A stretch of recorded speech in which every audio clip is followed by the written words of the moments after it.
Hi guys, how are you all? I hope that you all are fine.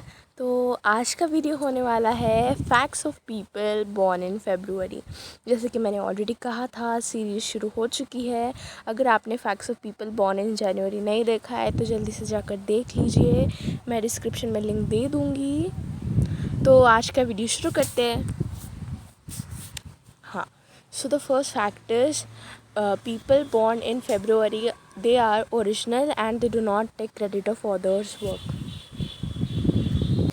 मतलब हम वो कैसे होते हैं ना, खुद के काम का क्रेडिट खुद लेंगे और दूसरों के काम का क्रेडिट, ऑब्वियस सी बात है, अगर हमने वो काम किया है तो हमें वो क्रेडिट जाना चाहिए, और अगर किसी दूसरे ने वो काम किया है तो उसे वो क्रेडिट जाना चाहिए।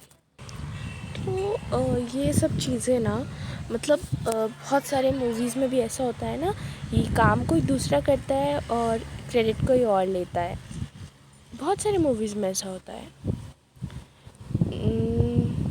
मैंने देखे ऐसे बहुत सारी मूवीज़, तो आपने भी शायद देखे होंगे, और जो फेब्रुअरी में पैदा हुए हैं उनके लिए ये बहुत ज़्यादा अच्छा फैक्ट है। और अगर आप फेब्रुअरी में पैदा होते हो तो इस वीडियो को लाइक करो, चैनल को सब्सक्राइब करो और इस वीडियो को बहुत सारे जनों के साथ शेयर करो ताकि उन्हें भी उनकी पर्सनालिटी के बारे में पता चले।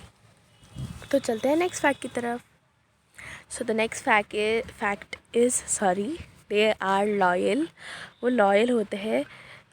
लॉयल मतलब है ना, वो ऐसे कहते हैं ना, पिक्चर्स में वो वर्ड यूज़ किया जाता है, गद्दारी मीन्स काइंड ऑफ धोखा नहीं देते वो किसी को, मीन्स हम उन पर ट्रस्ट कर सकते हैं किसी भी काम को करने के लिए। और वैसे भी पहले फैक्ट के ऊपर देखा जाए तो ये तो होना ही था, दैट दे आर लॉयल। तो ये तो ऑब्वियस सी बात है कि लॉयल तो उन्हें होना ही था। और लॉयल मतलब हर कोई इंसान होना चाहिए ताकि किसी के साथ कुछ बुरा ना हो। बहुत सारे मूवीज़ में भी ऐसा होता है ना गाइस, मतलब मुझे तो लग रहा है ये पूरी मूवी बेस्ड ही फैक्ट है। सो the next fact is they have strong will power. अब विल पावर मतलब कि वो ऐसा है कि अगर है ना, उन्हें कोई काम दिया जाए तो वो मतलब उनको किसी ने कहा कि नहीं कर पाओगे तुम, तो उनका वैसा नहीं होता है। उनका कैसे होता है कि नहीं, मैं कर पाऊँगा, और जो काम वो करते हैं ना, मतलब वो सक्सेसफुल भी हो जाता है। तो द काइंड ऐसे काइंड है वो। और विल पावर होने के लिए है ना, सबसे पहले हमें पॉजिटिव होना बहुत ज़्यादा ज़रूरी होता है, तो वो भी है वो। और मुझे पता नहीं आपने ये पढ़ा है कि नहीं, पर मैं आपको बता देती हूँ। क्या हुआ था ना, एक बार दो क्रिमिनल्स थे जिन्हें कल फांसी देने वाले थे। तो उन्होंने क्या क्राइम किया था मुझे पता नहीं है, बट उन्होंने कोई तो क्राइम किया था, तो उन्हें कल फांसी देने वाले थे। तो कुछ रिसर्चर्स ने ना उन पर रिसर्च करने के लिए कहा कि वैसे भी उनको फांसी देने वाले, तो रिसर्च करके देखा जाए। तो उन्होंने हाँ कह दिया, और उसके बाद वो जो दोनों क्रिमिनल्स थे ना, उन्हें कोबरा जो स्नेक होता है ना वो दिखाया गया, और उन्होंने कहा कि अब ये है ना, मतलब उसका पॉइज़न इंजेक्ट कर देगा, जो उनके टीथ्स होते हैं उनमें वेनम होता है ना, तो उनको ये काटने वाला है स्नेक, ऐसे उनको बता दिया गया।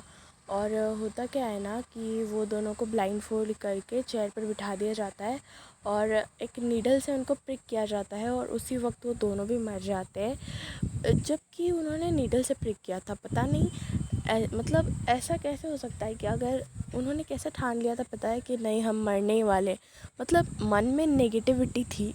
और अगर है ना हमारे पास पॉजिटिविटी होती ना उनके मन में, तो उन्हें कुछ भी नहीं होता, और जाहिर सी बात है कुछ होना भी नहीं चाहिए था। बट ये कुछ शायद, मतलब वो ये प्रूफ करना चाहते थे कि अगर मन पॉजिटिव है ना तो हमें कुछ भी नहीं हो सकता। मतलब इससे भी पता चलता है ना कि पॉजिटिविटी ये बहुत मैटर करती है हमारी ज़िंदगी में, और पॉजिटिव रहना ना सबको आना चाहिए। ऐसे नेगेटिव चीज़ें है ना दिमाग में आती रहेंगी, पर उन्हें निगलेक्ट कर देना चाहिए, और बार बार उस टॉपिक पर सोचने से भी कुछ नहीं होगा, बस पॉजिटिव थिंक करना है हमें। तो जब मैंने है ना ये इंसिडेंट पढ़ा था ना, तो मुझे भी लगा था यार ऐसे नहीं हो सकता। बट जब मैंने इस पर थोड़ा सा स्ट्रेस देकर कुछ सोचा ना, तब मुझे समझा कि बड़े बुज़ुर्ग हमें क्यों ऐसे कहते हैं कि मतलब जब भी वो कुछ होता है हमारे साथ प्रॉब्लम वगैरह, तो कहते रहते हैं ना पॉजिटिव रहो पॉजिटिव रहो। तो तब मुझे पता चला कि यार पॉजिटिव रहना बहुत ज़्यादा इम्पोर्टेंट होता है।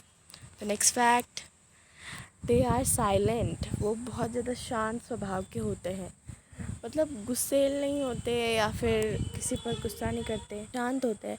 मतलब अगर सोचो ना, एक घर में सब जन फरवरी में ही पैदा हुआ है तो वो घर कितना शांत होगा। और वहाँ पर अगर है ना कोई मतलब ऐसे काम से आया और मस्त सो जाए तो कितनी अच्छी नींद आएगी उसे। साइलेंट हर किसी को होना ही चाहिए, और शायद आप भी ये मान जाओ।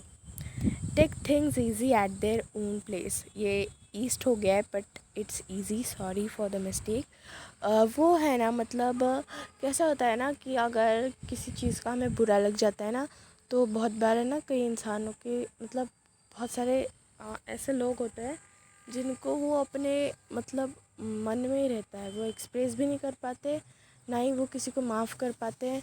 पर फरवरी में जो पैदा होता है ना, उनका ऐसा नहीं होता है। अगर मतलब उन्हें किसी ने कुछ कहा ना, वो कह देते कि वो उसका ओपिनियन है, और ऑब्वियसली ये उसका ओपिनियन है ना। ओपिनियन और फैक्ट इन दोनों में भी डिफरेंस होता है, जो कि उन्हें पता है अच्छे से, और वो उन चीज़ों पर ध्यान ज़्यादा नहीं देते कि किसी ने हमको कुछ कहा है तो वो उसका ओपिनियन है, हम उसके ओपिनियन को फैक्ट कैसे मान सकते हैं ना। फैक्ट तो फैक्ट होता है। अगर किसी ने कहा कि सन ईस्ट में पैदा sorry what I am sorry sorry sorry sorry अगर किसी ने कहा कि सन जो है वो मतलब हर रोज़ उगता ही नहीं है, तो हम कैसे कह पाएंगे कि नहीं उगता ही नहीं है। फिर जो सनलाइट थी वो कहाँ से आती, तो वो उसका ओपिनियन है, वो तो जाहिर सी बात है वो गलत है। बट फैक्ट क्या है कि सन रोज़ उगता है, ये सबको पता है। बट अगर किसी ने कह दिया तो वो तो मूर्ख ही है। हाँ, तो है ना, वो ऐसा नहीं मानते। किसी ने हमसे कहा ना, ठीक है वो उसका ओपिनियन है, हम क्यों उसके ओपिनियन पर ध्यान दें। और उनका कैसे होता है पता है ना, आपने ये ज़रूर से सुना होगा, किसी को माफ़ है ना बहुत बार करना चाहिए, पर उस पर विश्वास ना एक बार ही रखना चाहिए। तो ऐसे टाइम के लोग हैं वो। तो नेक्स्ट फैक्ट है, they have love for innovation. हम कहते हैं ना कितने इनोवेटिव आइडिया है, तो वो कैसा है ना, उनके पास बहुत ज़्यादा इनोवेटिव आइडियाज़ होते हैं, और इनोवेशन के लिए प्यार होता है। मतलब इनोवेशन जैसे कि हम कहते हैं उनकी आदत सी हो जाती है, और उन्हें उसके लिए प्यार होता है। मतलब बहुत बार है ना, वो सोचते हैं किसी चीज़ पर कुछ बनाते हैं तो वो इनोवेटिव होता है। शायद वो कहीं से देखकर बनाए या फिर अपने मन से बनाए, पर उनको इनोवेशन के लिए प्यार होता है। एंड या तो वो होते हैं फियरलेस। फियरलेस उन्हें किसी चीज़ का डर नहीं लगता। जाहिर सी बात है, अब इंसानों के लाइफ में तो बहुत सारे प्रॉब्लम्स आते हैं, वो बहुत सारे प्रॉब्लम्स को फेस कर सकते हैं और उन्हें किसी चीज़ का डर नहीं लगता। तो नेक्स्ट फैक्ट है, they are self aware. Self aware मतलब उन्हें पता होता है कि उन्होंने कौन सी गलतियाँ की है, वो क्यों हुई है, और वो बाद में होंगी नहीं। ऐसा ऐसा मतलब ऐसे टाइप का नेचर है उनका अभी तक जो भी हमने देखा है। तो ये भी सब में होना चाहिए। And the most important, they are spiritual. वो ऐसा मानते हैं कि पॉजिटिव पावर भी है और नेगेटिव पावर भी है। भगवान को भी मानते हैं और भूत प्रेत में भी विश्वास रखते हैं।